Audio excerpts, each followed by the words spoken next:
Hello बच्चों, प्रश्न पढ़ते हैं। 90 सेंटीमीटर ऊंचा बेलनाकार पात्र जल से ऊपर तक भरा है। इसकी दीवार पर 4 छिद्र 1 2 3 4 36 तल से पी क्यू से क्रमशः 20 सेंटीमीटर 30 सेंटीमीटर 45 सेंटीमीटर व 50 सेंटीमीटर ऊंचाई पर है। किस छिद्र से 36 परास अधिकतम होगी? तो सर्वप्रथम यहाँ पे हम बात करेंगे मुख्य अवधारणा की। इस स्थिति में हमारे पास यहाँ पे जो मुख्य अवधारणा है वह है टॉर्सली का नियम। तो जो टॉर्सली का नियम है उसके अनुसार अगर हम बात करें तो हमारे पास यहाँ पे अगर कोई बर्तन में या पात्र में हम कोई भी द्रव को भरते हैं, उसके सतह से अगर हम h दूरी पे यहाँ पे कोई छिद्र कर दें तो यहाँ से जो जल बाहर आएगा ये हमारे पास वर्गमूल 2 गुणा जी गुणा h इस वेग से यहाँ पे हमें बाहर आते हुए नजर आएगा। जो h है ये हम सतह से इस छिद्र की जो दूरी है उसके द्वारा इसको दर्शाते हैं।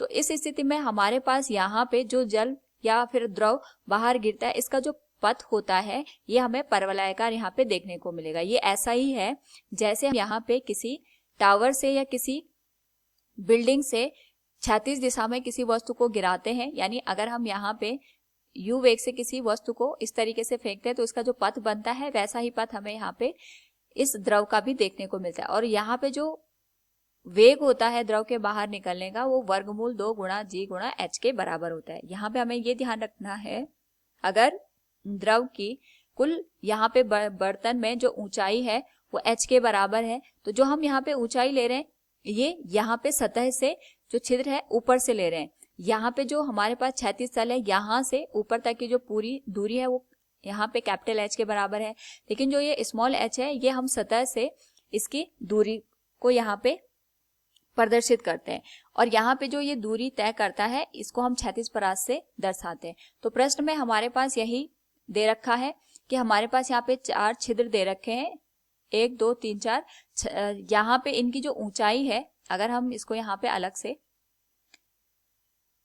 बनाए तो हमारे पास इस स्थिति में 1 2 3 4 इस तरीके से छिद्र बने हुए हैं। इनकी जो ऊंचाई है ये क्रमशः हमारे पास यहाँ पे 20 सेंटीमीटर 30 सेंटीमीटर 45 सेंटीमीटर और 50 सेंटीमीटर है। यानी अगर मैं देखूं तो इसकी जो यहाँ पे हमारे पास तल से ऊंचाई होगी ये 50 सेंटीमीटर होगी। ये जो ऊंचाई होगी हमारे पास ये 45 सेंटीमीटर के बराबर होगी। यहाँ पे जो ये ऊंचाई होगी हमारे पास ये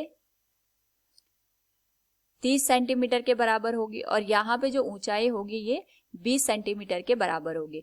तो इसका यहाँ पे जो जल बाहर निकलेगा इसका जो वेग होगा इसको हम v1 मान लेते हैं, इसको हम v2 मान लेते हैं। यहाँ पे जो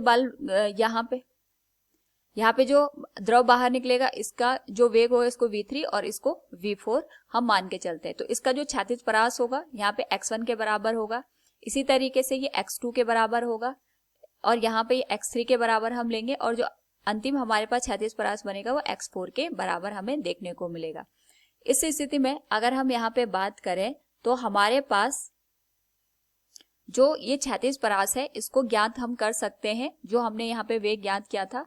और हमें यहाँ पे अगर समय का पता चल जाए कि कितने समय में ये जो क्षैतिज परास है उसको तय करेगा तो इसका हम सूत्र यहाँ पे देख सकते हैं। ये आ जाएगा T बराबर वर्गमूल 2 गुणा जो ऊंचाई होगी यहाँ पे इस ऊंचाई को हम सतह से देखते हैं, लेकिन अगर हम यहाँ पे इसी छेद की जो ऊंचाई है उसको क्षैतिज तल से देखेंगे तो इसकी जो ऊंचाई आएगी ये कैपिटल H माइनस यहाँ पे स्मॉल h के बराबर आएगी। तो जो हमारे पास समय होता है ये होता है वर्गमूल 2 गुणा क्षैतिज तल से ऊंचाई, ये आ जाएगा कैपिटल H ऋण स्मॉल h बटे g के बराबर। तो ये हमारे पास यहाँ पे कुल समय लिया जाता है जल द्वारा क्षैतिज परास को तय करने में।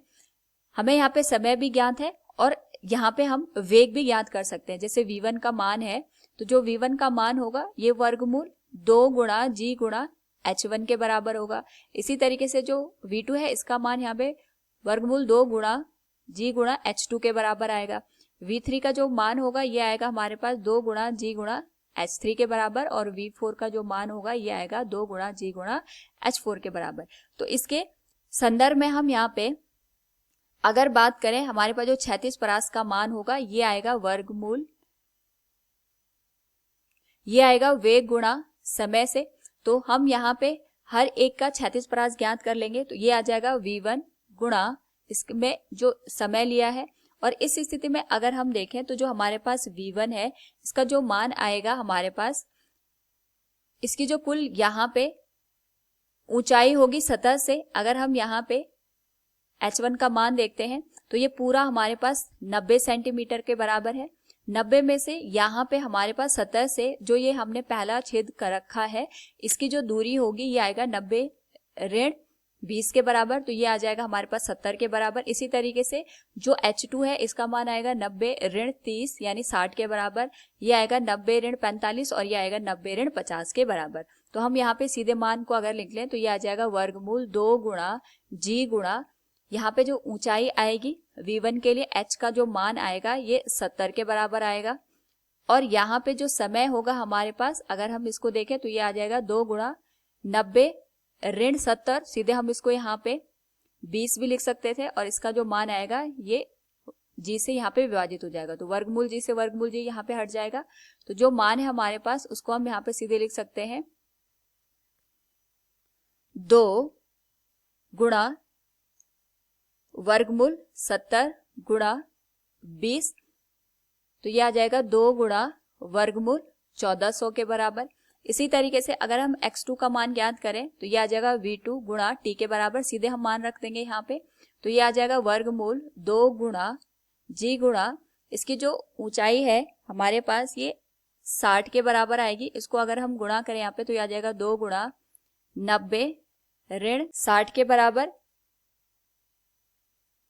और यहाँ पे सीधे हम इसको क्षैतिज तल से दूरी से भी प्रतिस्थापित कर सकते हैं, लेकिन हमने 90 ऋण 60 यहाँ पे दिए गए सूत्र के अनुसार कर दिया है। तो समान मान अगर हम यहाँ पे हटा दें तो ये आ जाएगा 2 गुणा वर्गमूल 60 गुणा 30 के बराबर, जिसको हम लिख सकते हैं 2 गुणा वर्गमूल 1800।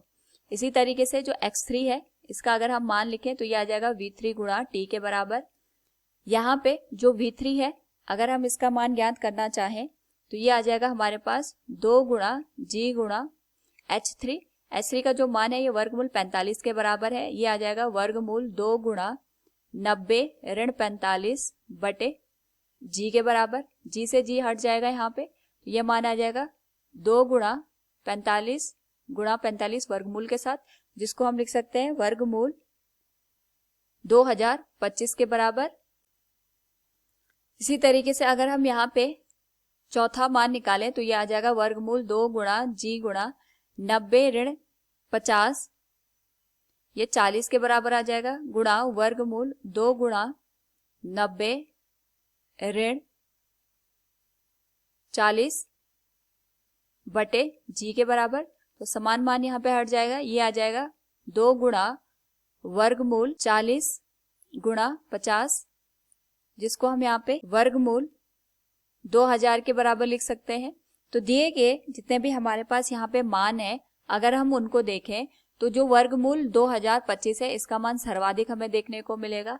तो इस स्थिति में यहाँ पे हम कह सकते हैं कि जो हमारे पास x3 का मान है, यानी जो हमारे पास तीसरा छेद है, इसके संदर्भ में जो हमारे पास क्षैतिज परास बनेगा इसका मान सर्वाधिक हमें देखने को मिलेगा। तो हम कह सकते हैं कि इस छिद्र से अधिकतम परास होगी। तो हमारे पास जो तीसरा छिद्र है इससे हमें अधिकतम परास देखने को मिलेगा।